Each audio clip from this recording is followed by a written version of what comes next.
नमस्कार साथियों, स्वागत है आप सभी का लर्निंग बाजार के इस नए कार्यक्रम टुडे न्यूज एनालिसिस यानी TNA में, जहां चर्चा करेंगे कल तक के बने महत्वपूर्ण घटनाओं से बने कुछ महत्वपूर्ण करंट अफेयर्स का और करेंगे उनका विश्लेषण।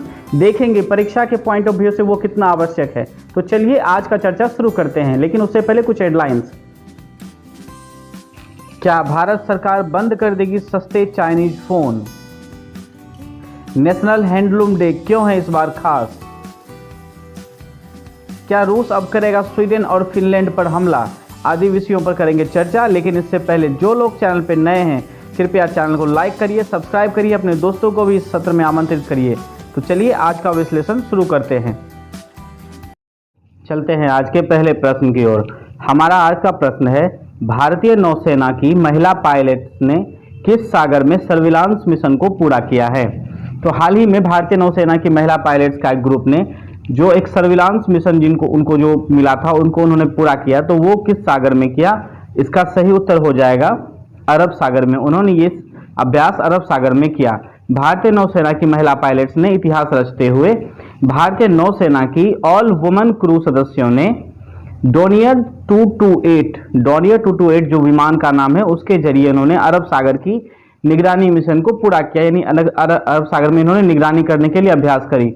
भारतीय नौसेना ने ये जानकारी दी कि पोरबंदर गुजरात में स्थित INS 314 के नेवल स्क्वाड्रन की 5 महिलाओं ने नारी शक्ति का प्रदर्शन करते हुए उत्तरी अरब सागर में ये सर्विलांस मिशन को पूरा किया। क्या होगा इसके फायदे?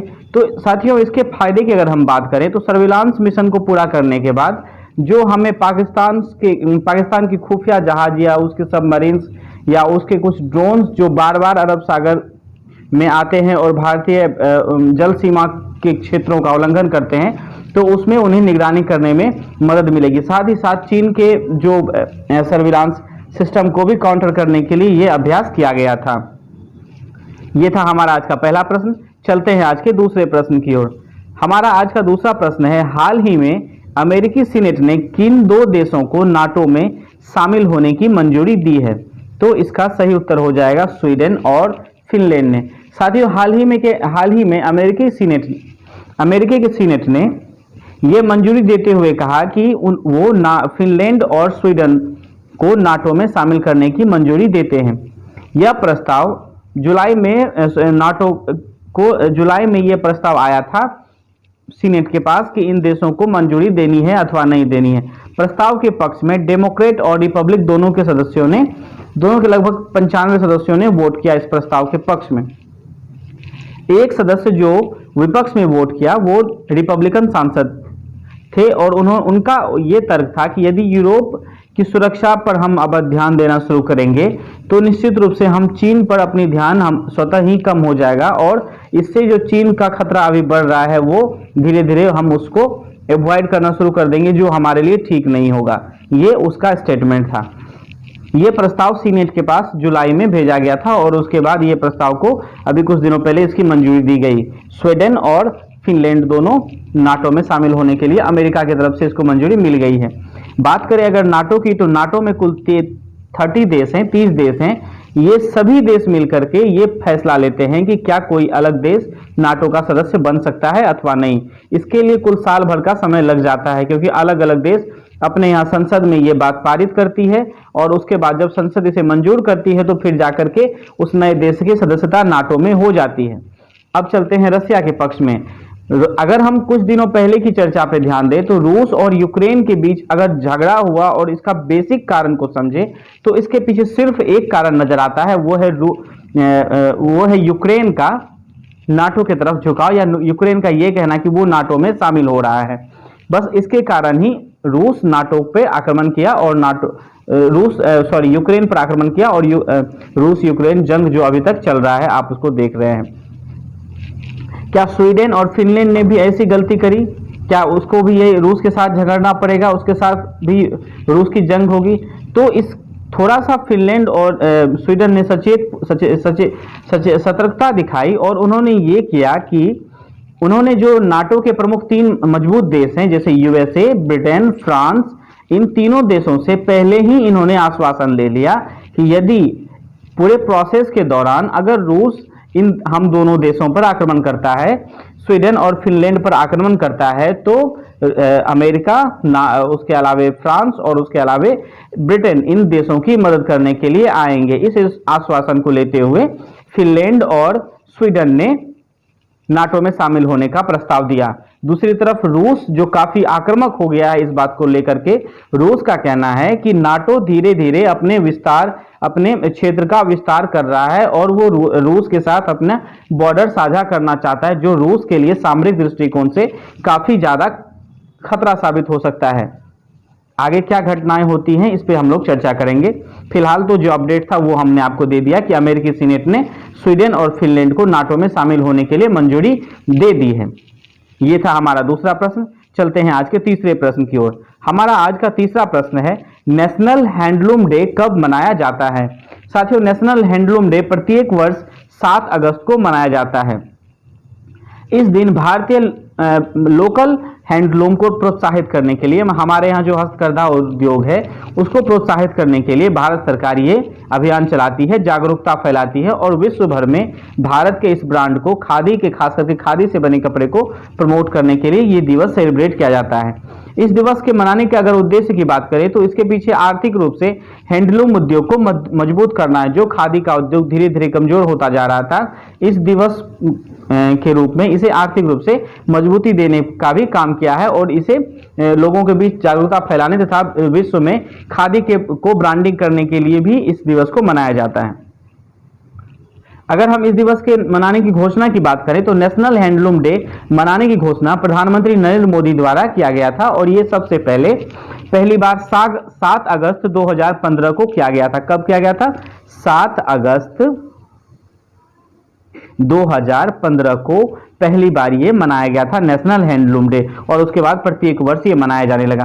साथियों, अगर इसके पीछे की हम कहानी जाने तो कहां से ये पूरी घटना शुरू हुई है, तो सबसे पहले हम अगर इतिहास में झांके तो देखते हैं सन 1905 में जब लॉर्ड कर्जन बंगाल के विभाजन की घोषणा करी थी, उस समय में बंगाल सहित पूरे देश में जो आंदोलन चला था उसमें एक नए आंदोलन का जन्म हुआ जिसे कहते हैं स्वदेशी आंदोलन।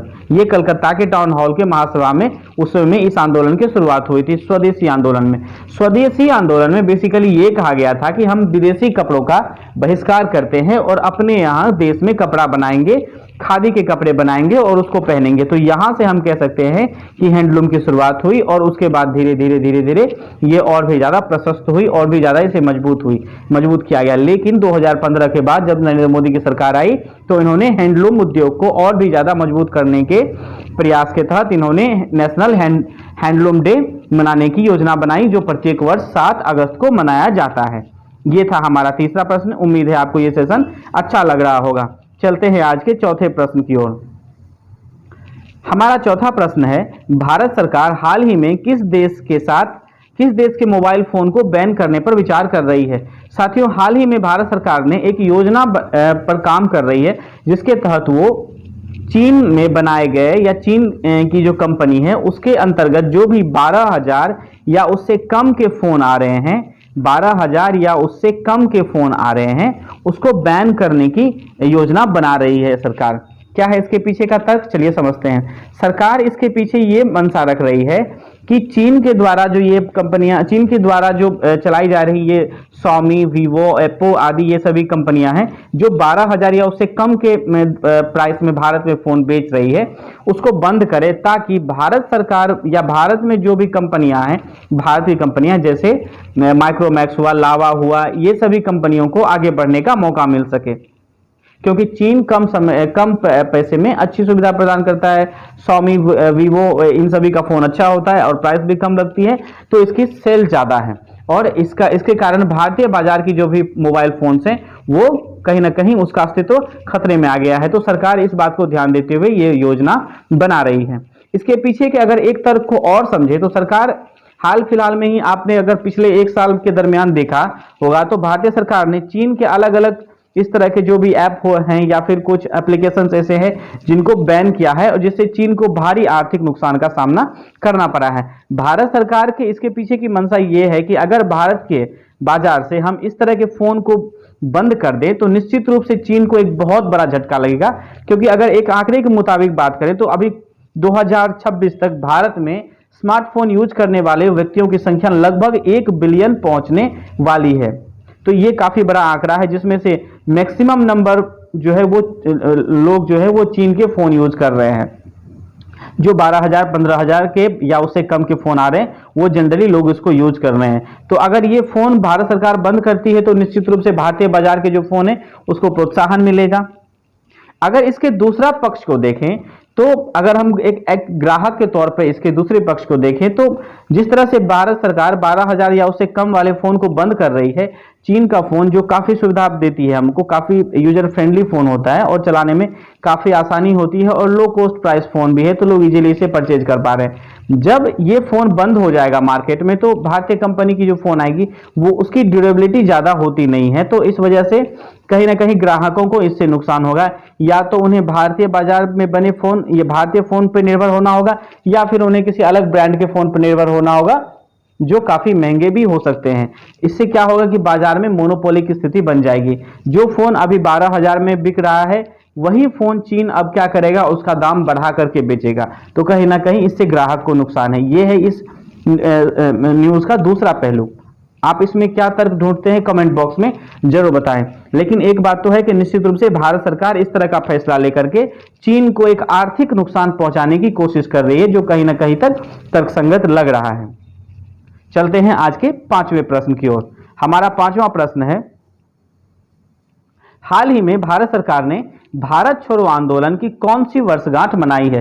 साथियों, हाल ही में भारत सरकार ने भारत छोड़ो आंदोलन की एक वर्षगांठ मनाई है, वो 80वीं वर्षगांठ मनाई है, यानी 80th वर्षगांठ ये भारत सरकार ने भारत छोड़ो आंदोलन की मनाई है। क्या है भारत छोड़ो आंदोलन? चलिए इसके बारे में समझते हैं। भारत छोड़ो आंदोलन को अगस्त क्रांति या भारत छोड़ो आंदोलन कहा जाता है, जो इस बार की 80वीं वर्षगांठ जिसकी मनाई गई, जिसे पूरे देश ने स्वतंत्रता संग्राम के इतिहास में एक महत्वपूर्ण अध्याय माना जाता है। यूं कहें तो स्वतंत्रता आंदोलन या स्वतंत्रता संग्राम में भारत छोड़ो आंदोलन का एक अपना अलग स्थान है, जो भारतीय लोगों को राष्ट्र प्रेम के लिए ओतप्रोत कर दिया। 8 अगस्त 1942 को महात्मा गांधी ने ब्रिटिश शासन को समाप्त करने के लिए आह्वान किया और मुंबई के अखिल भारतीय राष्ट्रीय कांग्रेस के सत्र में उन्होंने भारत छोड़ो आंदोलन का नारा शुरू किया। नारा दिया, कब दिया? तो ये 8 अगस्त को इन्होंने 1942 को दिया। कहां पे दिया? तो मुंबई में दिया। 8 अगस्त को दिया और कहां दिया? तो मुंबई में दिया। राष्ट्रीय कांग्रेस की बैठक में इन्होंने ये घोषणा की या ये नारा उन्होंने दिया। राष्ट्रीय आंदोलन एक शांतिपूर्ण और अहिंसक आंदोलन के रूप में मनाया जाना था। ये जो आंदोलन था अगस्त क्रांति या इसको कहें तो भारत छोड़ो आंदोलन, ये अहिंसात्मक आंदोलन था, मतलब अहिंसा के साथ इस आंदोलन को आगे बढ़ाना था, जिसका उद्देश्य केवल अंग्रेजों से भारत छोड़ने और स्वतंत्रता प्रदान करने का आग्रह मात्र था। मतलब इस आंदोलन के थ्रू भारतीय अहिंसात्मक तरीके से अंग्रेजों के सामने ये विरोध कर रहे थे कि आप हमारे देश को छोड़ करके चले जाइए और हमें हमारी स्वतंत्रता दे दीजिए। स्वतंत्रता आंदोलन के अंतिम चरण में जब इस आंदोलन ने पूरे गांव से लेकर के पूरे शहर के लोगों तक राष्ट्रवाद की भावना भर दी और उन्हें अंग्रेजों के खिलाफ काफी ज्यादा उग्र कर दिया, और उनके अंदर में, भारतीय लोगों के अंदर में एक आत्मविश्वास बढ़ा कि नहीं, वो भी अंग्रेजों के विरुद्ध लड़ सकते हैं, अहिंसात्मक तरीके से लड़ सकते हैं और अपनी आजादी को प्राप्त कर सकते हैं। साथियों, ये था हमारा आज का अंतिम प्रश्न। उम्मीद है आपको सेशन अच्छा लगा होगा। सेशन अच्छा लगा है तो चैनल को लाइक करिए, सब्सक्राइब करिए, अपने दोस्तों को भी शेयर करिए, उसे भी इस क्षेत्र में आमंत्रित करिए। आपका बहुत बहुत धन्यवाद। आपका दिन शुभ हो।